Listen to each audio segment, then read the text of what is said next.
જો તમે અઠવાડિયાના 7 દિવસ સ્નાન કરો છો અને આ વસ્તુઓને પાણીમાં મિક્સ કરો છો તો તમને ઘણા ફાયદા થશે. વાસ્તવમાં તમારું ભાગ્ય ચમકશે.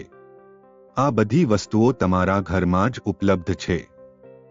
તેથી તમે પૈસા વિના ઘણા પ્રકારની સમસ્યાઓ હલ કરી શકો છો. જ્યારે તમે સ્નાન કરો છો ત્યારે તમારે દિવસના સમય અનુસાર તેમાં કંઈક મિક્સ કરવું જોઈએ. આવી સ્થિતિમાં ચાલો જાણીએ કે કયા દિવસે કયા મિશ્રણથી સ્નાન કરવું ફાયદાકારક છે.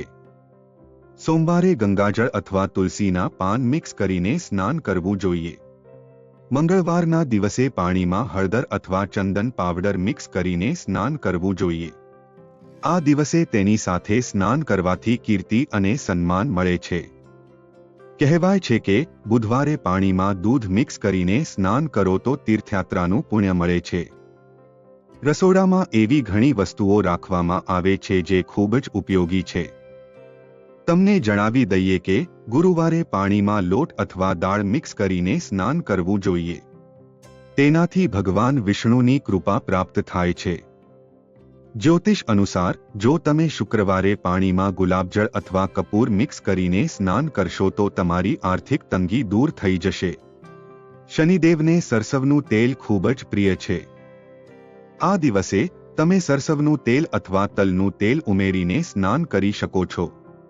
રવિવારે તમે મીઠું મિક્સ કરીને સ્નાન કરી શકો છો અથવા જો તેમાં લાલ ફૂલ આવે તો તમે સ્નાન કરી શકો છો.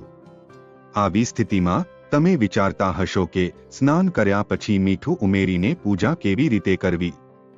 તમે આખા મીઠાનો ઉપયોગ કરો, વાપરો. તમને આ વિડિયો કેવો લાગ્યો તે અમને જણાવો. જો તમને આ વિડિયો સારો લાગ્યો હોય તો કૃપા કરી આ ચેનલને સબસ્ક્રાઇબ કરો અને બેલ આઇકન દબાવો જેથી તમે અમારા નવા વિડિયો પહેલા જ જોઈ શકો.